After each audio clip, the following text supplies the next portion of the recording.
Assalamualaikum warahmatullahi wabarakatuh. Jumpa kembali bersama saya Joko di West Progo Channel. Untuk kisah kali ini kita akan membawakan kisah yang berjudul Sate Gagak. Perbedaan kasta terasa menjadi beban bagiku. Cibiran, cacian, dan hinaan sudah sangat biasa aku dengar dari kecil. Manusia yang hanya memandang sebagai manusia dekil, kumuh juga gembel miskin sudah menjadi rajutan sandang kehidupan kami. Kerja serabutan yang ditawarkan aku iakan demi untuk terbelinya bahan makanan. Itu menjadi anugerah tanpa tertampik rasa syukurku. Keprihatinan tanpa ujung, renungan yang terlantun dalam setiap sunyi malam, lafaz permohonan doa sepanjang sujud. Namun semua itu seakan tak pernah terdengar oleh Tuhan. Rasa sabar yang selalu diajarkan orang tua kini mencapai titik paling dasar. "Bang, Bambang," terdengar suara dari luar gubuk. Buru-buru aku membuka pintu, lalu melihat tetanggaku tengah berdiri di halaman. "Injih Pak Sar, wonten nopo?" tanyaku kepadanya. "Sambatan Bang, usung kelemi yo." "Oh injih Pak Sar," jawabku menyanggupi. Ya, walaupun mendapat pekerjaan membawa pupuk kandang, hasil olahan alami antara kotoran sapi dengan rerumputan kering yang menjadi alas kandang, itu sudah menjadi pekerjaanku. Terkadang mendapatkan upah 25.000 hingga 50.000, tergantung banyaknya pupuk yang harus diangkut. Dengan karung bolak-balik dari kandang ke sawah, memikul lemi yang bau dan basah melekat di tubuhku. Dari kecil, apapun jerih payah yang akan menjadi napas kelangsungan hidup wanita yang sangat aku sayangi, beliau adalah ibuku. Sore itu semua pupuk sudah selesai aku bawa. Namun pekerjaan belum selesai. Sampai di sini karena harus menebarkan pupuk di atas gundukan tanah yang sudah disemai dengan cangkul sebelumnya. Kompos kotoran sapi itu pun kutebarkan sampai rata. Sayup-sayup terdengar adzan maghrib terdengar dari kejauhan. Namun pekerjaan ini belum usai. Alam benderang sudah berubah menjadi gelap. Tanpa berpikir panjang, aku langsung meninggalkan pekerjaan ini, berjalan menuju sumber air untuk membersihkan diri dari kotoran yang bau melekat. Setiba di rumah, aku ganti baju lalu beranjak ke rumah Pak Suwardi untuk mengambil upah kerja. "Kula nuwun Pak, kula nuwun," ucapku memberi salam. "Monggo, sekedap nggih," jawab wanita dari dalam rumah. Lalu wanita itu mengintip dari balik jendela yang tirainya sedikit tersingkap sebelum membuka pintu.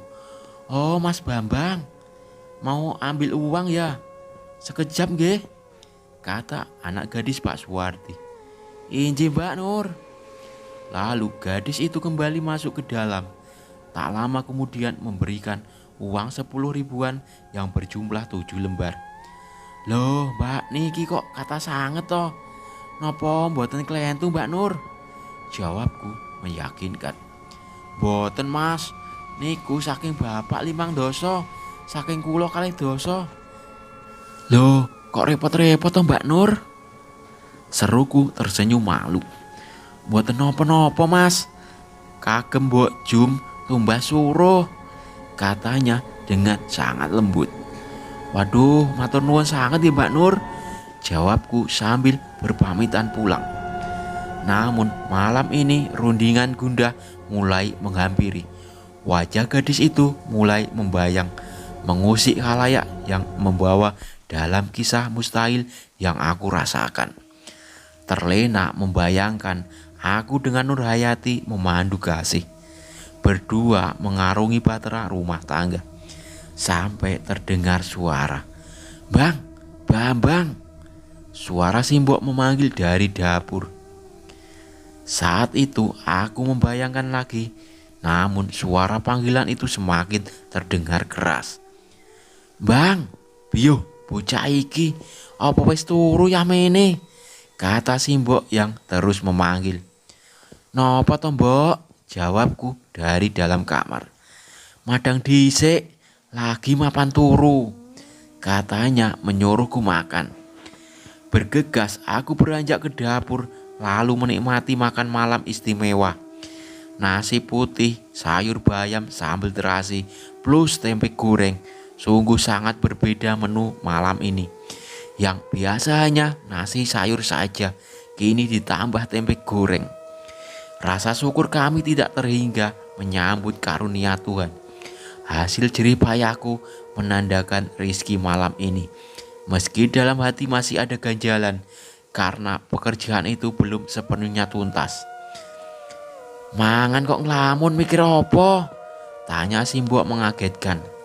"Mboten, Mbok, gawean dereng tutuk wau niku. Lempi ingkang dijereng mboten rampung." "Bocah gemblung, durung mari nyambut gawe kok wis jupuk opah," kata si Mbok mengunyah sambil makan.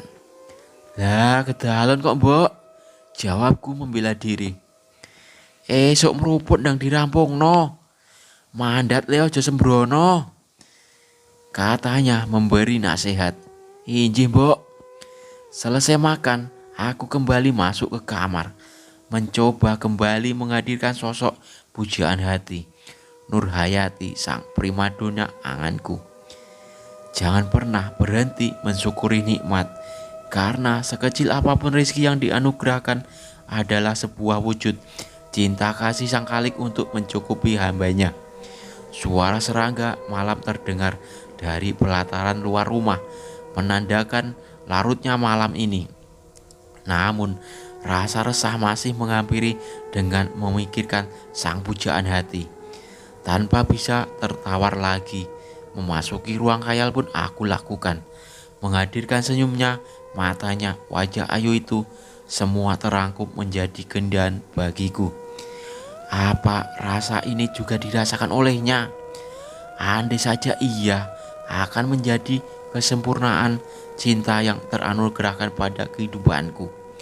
Hanya saja, bagai gembel yang ingin menggapai rembulan untuk mencintai gadis itu, tompangan dengan derajat pun sangat mustahil untuk berjodoh. Andai saja memiliki kecukupan harta, sudah aku pinang anak tetangga itu agar terwujud angan dengan memiliki dia seutuhnya. Andai saja takdir tidak seperti ini, pasti sudah ada menjadi bagian selayaknya manusia yang hidup dengan normal. Sampai andai-andai yang lainnya terus datang membawa kepusingan. "Duh, Dik Nur, kenapa kamu siksa batin aku?" bisikku dalam hati yang mulai merasakan nelangsa. Subuh itu aku bangun dan langsung bergegas ke sawah untuk melanjutkan pekerjaan yang belum selesai. Aku segera memulai pekerjaan ini agar cepat selesai. "Weh lah meruput Mas Bambang," sapa Kang Yat yang mulai berangkat ke sawah. "Oh injih Yat," jawabku. "Ndang terus ke Mas, tak mangkat dhisik," jawab Kang Yat sambil melanjutkan jalannya. "Injih Kang, ngatos-ngatos," jawabku. Setelah semua dirasa beres, beranjak pergi meninggalkan sawah yang sudah selesai aku garap sedari pagi buta. Melanjutkan dengan mandi di sungai. Tiba-tiba perasaan sangat tidak enak menghampiri, seakan menjadi firasat buruk yang akan datang padaku. Entah apa yang terjadi, yang aku lakukan hanya menyelesaikan mandi itu bergegas pulang dengan pikiran aneh. Kumpulan asap terlihat melambung ke atas langit. Dari ujung desa terlihat jika sedang terjadi kebakaran di dalam kampung. Kepulan asap terlihat membumbung ke atas langit. Dari ujung desa sudah terlihat jika sedang terjadi sesuatu di dalam kampung. Apa ada kebakaran? Sampai asapnya begitu banyak. Benak mencari tanya juga dijawab sendiri. Ku percepat langkah agar segera tahu apa yang terjadi di sana. Firasat itu terjawab ketika tiba di rumah. Gubuk satu-satunya peninggalan almarhum bapak terlalap api. Warga yang sudah berkumpul di situ mencoba menyiram air untuk memadamkan api. Namun hasilnya sia-sia.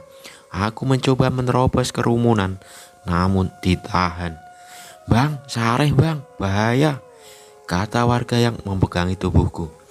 Ingin rasanya memasuki dalam kobaran api, menyelamatkan harta satu-satunya yang aku miliki di dunia ini.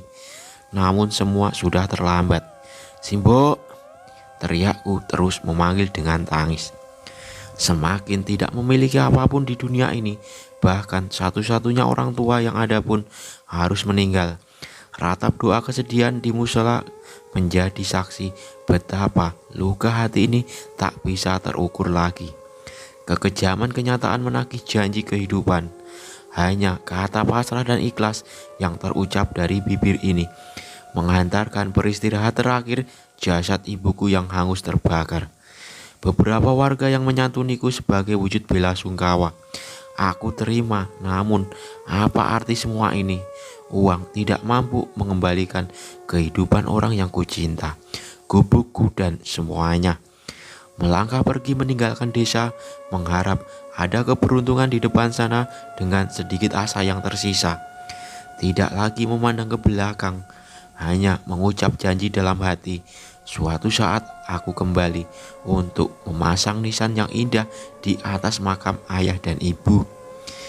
Manusia yang memiliki kecewa dan luka hati yang mudah disusupi setan untuk mengendalikan rasa, membisikkan kesesatan, penglihatan seakan kehendak takdir itu siksaan, memalingkan kodrat sewajarnya tentang pemahaman diri dari akan kata kuasa Tuhan.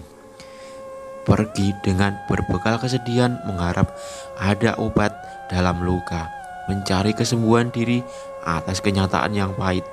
Menerima itu tidak semudah kata bijak yang selalu ringan diucapkan. Namun mulut manis manusia ikhlas itu hati, dan hanya hati itu sendiri yang paham akan rasa. Penghabisan kata hanya ingin jauh meninggalkan kenangan, menguburkan segala carut marut peristiwa. Hanya ingin mengembalikan buku kehidupan agar cerita lara tergantikan dengan kisah yang baru dan berbeda. Menyewa sepetak kamar kos, bekerja di toko kelontong, menjadi tukang angkut sembako dari gudang ke dalam truk atau sebaliknya. Karyawan bungkat muat, kini aku menjabat. Meski masih belum dikatakan baik dalam perubahan hidup, setidaknya dari hasil ini aku bisa menyewa tempat tinggal. Begitu juga dengan makan, baju walaupun seadanya. Hampir 1 tahun lamanya semenjak peristiwa itu, aku meninggalkan tanah kelahiranku. Sedikit tabungan terpegang, ingin rasanya menunaikan janji hati, memasang nisan makam yang indah di kedua orang tuaku. Tapi uang ini semua belum cukup. Saat jam makan siang, aku pergi ke seberang jalan yang menjual nasi bungkus, memesan teh hangat untuk mengembalikan tenaga yang hampir habis setelah membongkar 2 truk bermuatan gula dan beras. "Mangan sik bang, mempeng kerjomu," kata Pak Karto, penjual nasi bungkus. "Nggih pak, lah nek boten mempeng, nggih boten saged nedhi Pak Kar. Gelem rekoso bocah iki, jan jos tenan le," katanya menghiburku. "Nggih pak, wontenipun namung niki lampai mawon kanthi ikhlas," jawabku. "Le, awakmu pengen sugih, urip mulya tak dudui dalane bang," kata Pak Karto. Sebuah tawaran yang sangat menggiurkan membuatku agar segera dapat mengakhiri kekurangan yang selama ini aku jalani. "Nopo niku pak?" tanyaku. "Pesugihan bang," kata Pak Karto dengan sedikit berbisik-bisik. "Iyalah pak, mang kudu wonten tumbal menawi mendet pesugihan," balasku sambil menggelengkan kepala. "Iki beda le, rungokno sikik," kata Pak Karto kemudian menjelaskan. "Nggih pripun pak?" tanyaku agak malas. "Dodolan sate gagak," jawabnya. "Lah Pripun carane niku Pak Kar? Mengko mari magrib dolan ning omah. Tak duduhi carane Bang, kata Pak Karto menyudahi pembicaraan. Sore sepulang dari bekerja aku langsung kembali menuju kamar kosku. Tapi sebelum itu di tengah perjalanan sekilas mirip seperti melihat gadis dari desaku yang sedang jajan di sebuah warung bakso dengan seorang laki-laki. Apa tadi itu Dek Nur ya? Sama siapa? Hati mulai merambah kembali ke dalam alam gundah. Setiba di kamar kos, aku langsung ingin segera mandi agar hilang bau keringat yang melekat di tubuh ini. Tapi karena di sini kamar mandinya hanya 2 dan jam segini sudah pasti ramai mengantri untuk mandi. Mau tidak mau masih harus menunggu. Sembari tiduran di atas kasur menunggu giliran mandi, mencoba mengingat wajah gadis tadi namun yang teringat justru kata Pak Karto soal pesugihan sate gagak. Apa benar itu ada dan tanpa tumbal? Rasa lelah akan kemiskinan menggerakkan hati untuk mengambil jalur ini agar bisa mewujudkan semua impian-impian yang tertunda. Dengan harta bisa menaikkan derajatku. Nuraini harus selalu dituntun dalam kebijaksanaan untuk memilih kehidupan yang memiliki banyak percabangan. Hanya dengan hati sucilah yang dapat memilah jalur kebenaran. Kecambuk batin yang tidak menentu, memikirkan nasib yang belum memiliki perubahan, memikirkan pujaan hati yang selalu membayang tanpa pernah berhenti. Harus ada perubahan dalam hidup ini, mau bagaimanapun caranya, mau dengan apapun jalannya. Yang ada semua ini harus segera usai digantikan dengan kemapanan diri. Selepas maghrib aku mulai menuju rumah Pak Karto untuk menanyakan perihal pesugihan yang beliau maksud. Tekad ini tidak mampu tertunda lagi karena sangat takut jika gadis itu akan menemukan laki-laki lain. Sebuah lorong dengan lampu remang-remang menjadi penerangan jalan gelap. Rumah berpagar yang tidak terlalu tinggi itu terlihat sangat sederhana. Andai benar pesugihan itu nyata, kenapa rumah Pak Karto masih hidup miskin seperti diriku? Mulai muncul sedikit keraguan. Kula nuwun Pak Kar, salamku. Monggo Bang, wis tak tunggu, mlebu rene sik, jawab Pak Karto yang tengah duduk di teras rumahnya. Ji Pak. Iya le, tenang ancen nunggu seliramu kok, jawabannya dengan senyum. Dengan duduk di bangku depan rumahnya, kami berdua mulai obrolan yang arahnya ke soal pesugihan yang dimaksud. Sebuah jalan yang harus ditempuh, tentu saja dengan sarannya mantra hitam. Persyaratan juga paling utama itu keberanian. Yen sliramu wis kentekan ati, syaraté kuwi gampang.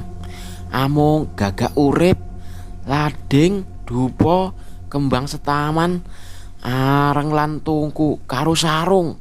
Jelas Pak Karto. Lanjut aken nopo milih Pak? Tanyaku penasaran. Syaratnya utamane yen slirane dodolan kudu wudo lan kudu wani. Amarga sing padha tuku iku saka bangsa alus kang wujud gendruwo. Aja ngedoli sak liyane. Lah niku sadean wonten pundi Pak Kar? Tanyaku lagi. Dodolanmu iku ning gunung kono. Sadurunge mbelik cadas. Iku panggonane sing wingit lan dadi panggon ingkang pasle. Imbuhnya lagi. Setelah itu Pak Karto masuk ke dalam rumah. Tidak lama ia membawa sebuah kertas juga segelas teh untukku. Iki jaba mantra kang kudu sliramu waca sak durunge gawe sate, katanya sambil memberikan catatan mantra. Ji Pak Kar, matur nuwun, jawabku. Malam itu setelah semua selesai aku pulang ke kontrakan, lalu menghafal mantra di kertas yang tertulis itu. Kaniat ingsun pamundhut serentono tanpa tumbal, tanpa lelaku serono ndaharaken marang samu barang goib, marang rajaning lelembut gendruwo lanang lan wadon krana rajaning goib. Sebuah niat penyimpanan yang harus ia tempuh untuk menemui kepuasan hati. mengharap terkabulnya impian yang meresahkan hidupnya. Sungguh sangat disayangkan kelunturan iman hanya untuk mengejar keduniawian yang semua itu tidak akan ada habisnya. Setelah semua terbeli, aku kembali membuat sebuah peti dari kayu sebagai tempat uang pesugihan. Ini harus berhasil, harus berani hadapi segala yang akan muncul nanti saat jualan, kataku dalam hati. Dua pemuda datang dengan membawa kurungan burung yang ditutupi kain hitam. Dua orang suruhan Pak Karto dan sebagai pemasok burung gagak yang akan aku jual malam nanti. Meski dengan cara menghutang dulu, karena membeli seekor burung bisa saja harus mengeluarkan uang 5 juta. Memang akan sangat tidak wajar jika dinalar harga yang sangat mahal untuk menebusnya. Tapi itu sudah menjadi syaratnya. Itu juga karena susahnya mendapatkan bahan yang akan dijadikan dagangan. Malam ini tekad sudah sangat bulat, tanpa bisa ditunda lagi. Semua kelengkapan sudah siap. Dengan dibantu kedua orang suruhan Pak Karto, semua peralatan dibawanya ke lereng gunung. Sesampai di lokasi yang menurutnya pas, tepat di bawah pohon jati liar yang berusia sangat tua. Di bawahnya mengalir mata air. Kotak kayu yang berisikan bahan tadi semua ditata menurut kemampuan hati.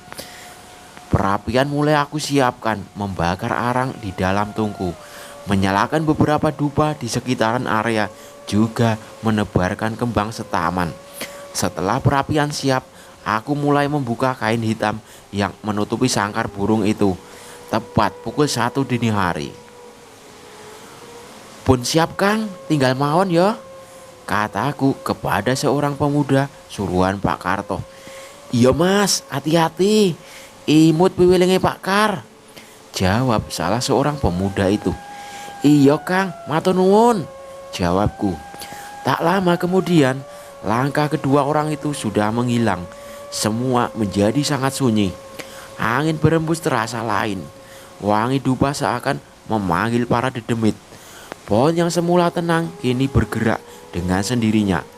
Muncul sosok pocong yang mengerikan terlihat melayang mendekat. Namun salah satu syarat dilarang untuk berdoa kepada Tuhan, walau melihat apapun. Pocong berwajah hitam hangus itu berhenti di salah satu dupa yang tertancap di tanah, disusul dengan kuntilanak.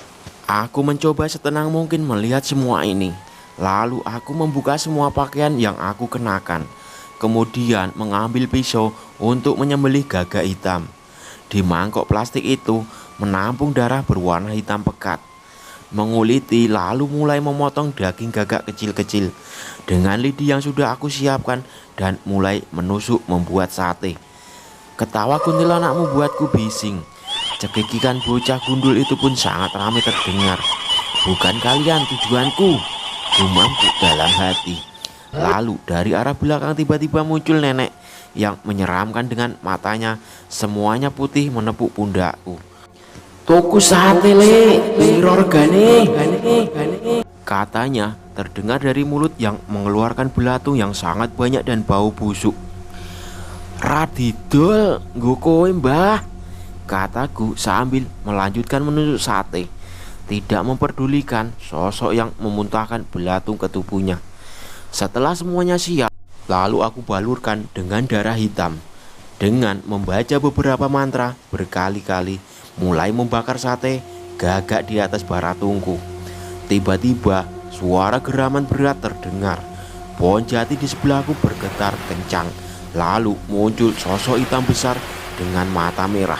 Taringnya panjang, cakar hitam di jari-jari besarnya. Tubuh hitam besar itu dipenuhi bulu. Namun yang bikin aku terkejut hanya ada satu. Ternyata sosok genderuwo itu kemaluannya sangat panjang dan besar dan menyala seperti bara api. Geramnya terdengar mengerikan. Dengan kuku hitam yang panjang, sosok itu menunjuk ke arah sate yang aku bakar. Setelahnya aku menyodorkan beberapa tusuk sate untuknya. Lalu melihat demit itu memakan sampai bakaran kelima dengan lahap sampai habis. Lalu sosok itu menunjuk ke sebuah kotak kayu yang aku bawa. Saat aku melihat kotak itu, lalu menoleh kembali genderuwo besar itu sudah hilang dan lenyap dari hadapanku. disusul dengan wujud yang lain. Semuanya menghilang tanpa meninggalkan jejak. Kubuka kotak kayu itu sudah dipenuhi dengan uang yang sangat banyak, melimpah ruah sampai berhamburan keluar. Dengan kain sarung yang aku ikat ujungnya untuk memasukkan uang itu, tapi seakan tiada habisnya, uang terus keluar dari kotak kayu. Sarung sampai tidak muat lagi menampungnya. Dengan baju juga pun aku bungkus uang-uang itu. Saat semua aku rasa cukup, sisa uang yang tidak bisa terbawa tetap aku tinggal dalam kotak. Memakai celana lalu membawa uang dalam sarung dan baju yang sangat berat rasanya. Sebelum subuh aku sudah masuk ke kamar dan menggamburkan semua uang-uang itu di kamar. "Bang, Bambang!" Terdengar dari luar suara memanggil-manggil dan menggedor-gedor pintu kosku. Mengintip dari jendela, Pak Karto sudah berdiri di depan dengan kedua pemuda semalam. Lalu aku membuka pintu. Saat mereka masuk melihat uang berhamburan, mata mereka terbelah dengan mulut menganga. "Weh, selirane kasil le," kata Pak Karto. Aku hanya tersenyum menggaruk kepala sambil meminta bantuan menata uang yang sangat banyak itu. "Duit manuk langsung tak jupuk ke yo Mas," kata pemuda itu. "Iyo Kang, jupuk lah, 5 juta itu ngenai," kataku yang kini sudah disusupi kesombongan. Semua uangnya sudah diikat dengan karet dengan jumlah yang tidak terhitung lagi. Uang dimasukkan ke dalam koper besar yang aku pinjam dari tetangga sebelah. Sore itu aku pergi membeli sebuah rumah dari salah satu developer perumahan yang dekat dengan kediaman Pak Karto. Rumah seharga ratusan juta itu terbayar kontan tanpa melalui cicilan. Kemilu harta yang didapat tanpa hak dari Tuhan hanya akan membawa ketamakan, rasa rakus yang tidak ada habisnya, watak manusia setelah diperbudak oleh setan. Rumah sudah terbeli, perlengkapan mulai terpenuhi, dari perabotan sampai interior menurut selera hati. Motor sudah terparkir di depan garasi, semua dibeli dengan kontan. Rumah mewah ini akhirnya dipakai mereka berempat untuk berembuk menjalankan misi kelam. Namun yang namanya manusia, apa yang sudah didapat akan merasa kurang dan kurang terus menerus. "Kang, mengko jumuk duit sing akeh, tak tinggal nang jopo kotak wae," kataku pada pemuda itu. Oke, sampai di sini dulu cerita dari saya. Jangan lupa subscribe, like, share, komen, dan bunyikan tanda tombol untuk dapat menikmati cerita-cerita dari saya. Wassalamualaikum warahmatullahi wabarakatuh.